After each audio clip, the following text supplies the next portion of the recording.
ഞങ്ങളെ ഇന്ന് മലപ്പുറം പെരിന്തൽമണ്ണ അല്ലെ പെരിന്തൽമണ്ണയിലോട്ടുള്ള യാത്രയാ കേട്ടോ. അപ്പൊ നമ്മള് ഇതേ വാഴക്കുളത്ത് ഇങ്ങനെ നിൽക്കുവാണ്. നമ്മുടെ മുമ്പില് പള്ളിയുടെ മുമ്പിൽ ഇങ്ങനെ നിൽക്കുവാണ്. നമ്മുടെ ഒരു പയ്യൻ വരാനുണ്ട്. അപ്പൊ അവനെ നോക്കിക്കൊണ്ടിരിക്കുവാണ്. അത്യാവശ്യം മഴയും കാര്യങ്ങളും ഒക്കെ പെയ്യുന്നുണ്ട്. അവൻ 5 മിനിറ്റ് എന്ന് പറഞ്ഞു പോയതാ. അവൻ ഇനി ഏരിയ കണ്ടിട്ടില്ല. വേണ്ടേ ജോമി സാറ് ഫേസ്ബുക്ക് അരച്ച് കലക്കി കുടിച്ചോണ്ടിരിക്കുവാണ്. അപ്പൊ നമുക്കിന്ന് ഈ ഒരു വീഡിയോയില് പെരിന്തൽമണ്ണ വിശേഷങ്ങളും ഞങ്ങൾ അവിടുന്ന് ഇങ്ങനെ പോയി കാലടി കൂടി നമ്മുടെ ശ്രീ ശങ്കരാചാര്യ ഇൻസ്റ്റിറ്റ്യൂട്ടിൻ്റെ മുമ്പിൽ കൂടെ ആട്ടോ പൊയ്ക്കൊണ്ടിരിക്കുന്നത്. അത് കഴിഞ്ഞപ്പോൾ തൊട്ട് നല്ല കിടിലൻ വിഷ്വൽസ് ഞങ്ങൾക്ക് കിട്ടാൻ തുടങ്ങി. ഞാൻ കുറേയേറെ വീഡിയോസ് എടുത്തു കേട്ടോ. അതുപോലെ തന്നെ നല്ല അടിപൊളി റോഡുകളുമാണ് ഇവിടുത്തെ. അത്യാവശ്യം നല്ല റോഡുകൾ എന്ന് തന്നെ പറയാം. മഴ ആയതുകൊണ്ട് തന്നെ പുഴകളും നദികളും ആറുകളും അരുവികളും എല്ലാം നിറഞ്ഞ് കവിഞ്ഞാണ് ഒഴുകുന്നത്. ഞങ്ങൾ വേറൊരു സ്ഥലത്തേക്കാണ് പൊയ്ക്കൊണ്ടിരിക്കുന്നത്. ഇപ്പം നിങ്ങൾ വിചാരിക്കും ഞങ്ങൾ ഏത് കാട്ടിലാണ് എത്തിയതെന്ന്. അതെ, ഞങ്ങൾ എത്തിയിരിക്കുന്നത് ഒരു കാട്ടിൽ തന്നെയാണ്. ഒരു പ്രത്യേക സാഹചര്യത്തിൽ നമ്മൾ കോഴിക്കോട് മലപ്പുറത്തിനുള്ള യാത്രയുടെ ഇടയ്ക്ക് ആതിരപ്പള്ളി വാട്ടർഫോൾസിലൊന്ന് കയറിയേക്കാന്ന് വെച്ചു. ഞങ്ങൾ ആതിരപ്പള്ളി വാട്ടർഫോൾസിൻ്റെ അവിടെ വന്നേക്കുക കേട്ടോ. ആക്ച്വലി ഞാൻ എൻ്റെ 10ാം ക്ലാസ്സിൽ പഠിച്ചുകൊണ്ടിരുന്നപ്പോൾ വാട്ടർഫോൾസ് കാണാൻ വന്നതാണ്.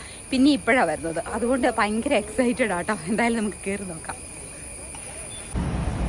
നമ്മൾ വണ്ടി പാർക്ക് ചെയ്തിട്ട് കുറച്ച് ദൂരം ഇങ്ങനെ നടക്കണം കേട്ടോ. കുറച്ച് ദൂരം ഇങ്ങനെ നടന്ന് വന്നു കഴിയുമ്പോഴത്തേക്കുമാണ് നമുക്ക് വിഷ്വൽസ് ഒക്കെ കാണാൻ പറ്റുന്നത്. ഇത് കണ്ടോ, ഇതുപോലത്തെ ചെറിയ വഴികളിൽ കൂടി നടക്കണത്. പഠിക്കാനൊന്നുമില്ല, നല്ല കല്ലൊക്കെ പാകിയിട്ടുള്ള വഴികളാണ്. അപ്പോൾ പക്ഷേ എന്നാലും നമ്മൾ ഇച്ചിരി സൂക്ഷിച്ച് നടന്നില്ലെങ്കിൽ പണി കിട്ടും. പിന്നെ കുറേ കുരങ്ങന്മാരുണ്ട് കേട്ടോ ഇവിടെ.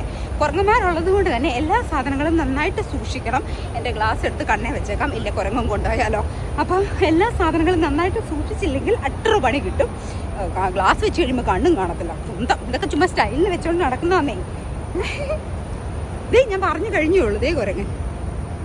അങ്ങനെ ഞങ്ങളിതേ ആതിരപ്പള്ളി നമ്മുടെ വാട്ടർഫോളിൻ്റെ എന്താ പറയുക റിവർ വ്യൂവിൻ്റെ അടുത്തെത്തേക്കും കേട്ടോ. നമ്മൾ പല വീഡിയോസിലും കണ്ടിട്ടില്ല എത്ര വലിയ വെള്ളം വന്നാണ് ഒലിച്ചു പോകുക. ചെറിയൊരു ഒരു മാടം അല്ലെങ്കിൽ എന്താ പുര പോലെയൊക്കെ കാണുന്നത്. അതാട്ടോ ആ കാണുന്നത്.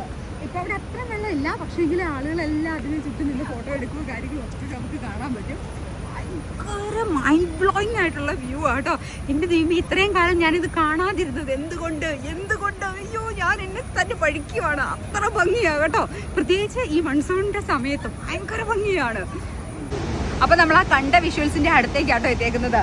ഇവിടുന്ന് നോക്കാം വാട്ടർഫോൾ മോളിൽ നിന്നുള്ള വിഷ്വലാണ് ഇത്. നമ്മൾ കുറേ അങ്ങോട്ട് താഴത്തോട്ട് ഇറങ്ങി ചെല്ലുവാണെങ്കിൽ വാട്ടർഫോൾ താഴത്തോട്ട് വീഴുന്ന ആ ഒരു ഇത് കാണാം.